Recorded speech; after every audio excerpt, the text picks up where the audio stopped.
পুনর্জন্মতত্ত্ব ও মরণোত্তর জীবন সম্পর্কে জানবার আগ্রহ সকলেরই আছে এবং জেনে রাখাও ভালো। কিন্তু এই জানবার আগ্রহ ও কৌতূহল নিবৃত্ত করতে হলে মনকে সর্বদাই তথ্য ও তত্ত্ব জানবার দিকে উন্মুখ রাখতে হবে।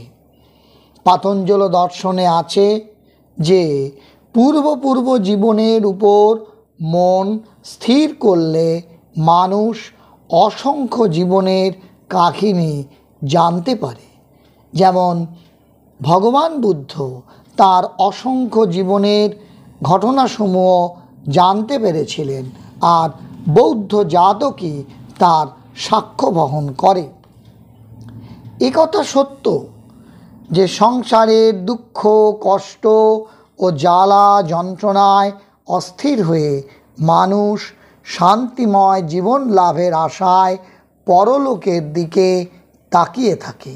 চিন্তা করে বর্তমান জীবন শোক দুঃখময় হলেও আত্মার যদি অস্তিত্ব থাকে এবং তাকে যদি পুনরায় পৃথিবীলোকে জন্মগ্রহণ করতে হয়, তবে পরজন্মে অবশ্যই আনন্দময় জীবন লাভ করতে পারা যাবে। কিভাবে, সেটা চিন্তা করা উচিত। বেঁচে থাকবার আকাঙ্ক্ষায় মানুষকে পুনর্জন্ম তত্ত্ব জানবার জন্য কৌতূহলী ও উৎসুক করে তোলে। যদিও এই আকাঙ্ক্ষার পিছনে পার্থিব ভোগস্প্রিয়া লুকিয়ে থাকে। অধিকাংশ মানুষ বাধা বিপত্তিহীন নিরুপদ্রব জীবনে কেবল সুখ স্বাচ্ছন্দ্য ভোগের মধ্যে আনন্দ লাভ করতে চায়।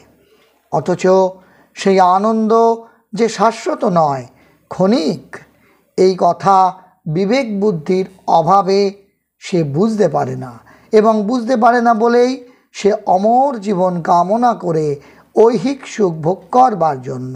অথচ আত্মা যে মরণশীল ও জন্ম মৃত্যুগামী নয়, একথা জ্ঞানবিদের মুখে শুনেও এবং শাস্ত্রে পড়েও সে হৃদয়ঙ্গম করতে পারে না। বর্তমান জীবনদ্বীপ নির্বাপিত ও পুনর্জন্মে তা পুনরায় প্রজ্বলিত হলেও মায়ার আবরণ তাকে ঘিরেই থাকে, আর মায়ার এই আকর্ষণ ও ঐশ্বর্যের জন্য বিদেহী আত্মা পুনরায় পৃথিবীবাসী হয় এবং পুনরাভিনয়ের অংশগ্রহণ করে।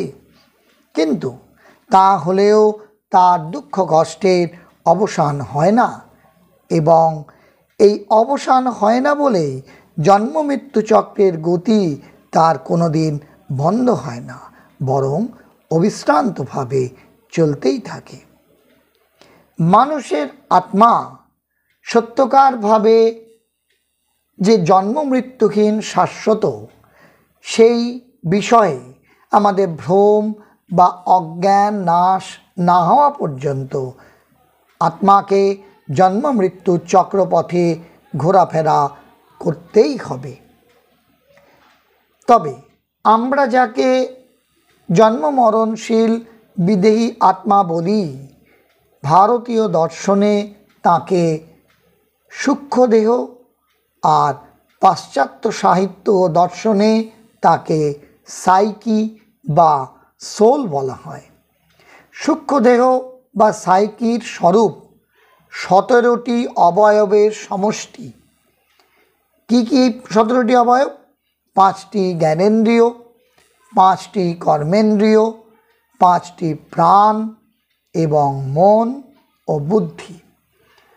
মহর্ষি কপিল, যিনি সাংখ্য দর্শনের প্রণেতা, তিনি বলেছেন যে রক্ত মাংসের শরীর মৃত্যুর পর ধ্বংস হয়ে যায়, থাকে মাত্র 17টি অবয়বযুক্ত আতিবাহিক সূক্ষ্ম শরীর।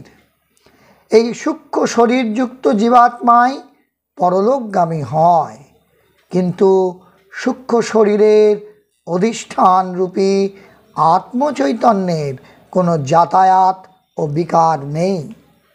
মানুষের অন্তঃকরণ ছাড়া জন্মের পুঞ্জীভূত সংস্কারের সমষ্টি ব্যতীত অন্য আর কিছুই নয়। অর্থাৎ মানুষের অন্তঃকরণে বিভিন্ন জন্মের সঞ্চিত সংস্কার রাশির একটি পিণ্ড। সংস্কার অদৃষ্ট বা প্রাক্তনের আকারে মানুষের সৎ ও অসৎ, ভালো ও মন্দ কর্মের ফল দান করে। তাই এই কর্মফলের বিধানকর্তা ভগবান বা বিশ্বস্রষ্টা নন, এমনই মত পোষণ করেছেন মহর্ষি কপিল। ঈশ্বর আলোকের ন্যায় নিষ্পৃহ, উদাসীন ও সাক্ষী চৈতন্য স্বরূপ। ঠাকুর শ্রীরামকৃষ্ণ যেমন বলেছেন, একটি প্রদীপের পাশে বসে একজন ভাগবত পাঠ করছে আর অপর একজন দলিল জাল করছে। এর ফলে যে ভাগবত পাঠকারী ভাগবত পাঠজনিত পুণ্য এবং দলিল জালকারী দলিল জাল করা এই অন্যায় কাজের জন্য পাপ ভোগ করবে। অর্থাৎ নিজের নিজের কৃতকর্মই তাদেরকে ভালো ও মন্দ ফল দান করে এবং এই ফল দানের জন্য আলোক বা প্রদীপ কখনোই দায়ী হয় না।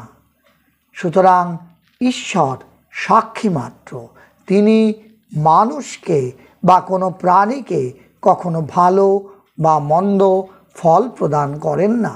সকলেই যে যার কর্মের বা সংস্কার অনুযায়ী ফল লাভ করে। দেহান্তরে গমনের জন্য সূক্ষ্মদেহী জীবাত্মার সংস্কার দূরীভূত হয় না, বরং শুভাশুভ সংস্কার অনুযায়ী সে ভালো মন্দ শরীর গ্রহণ করে।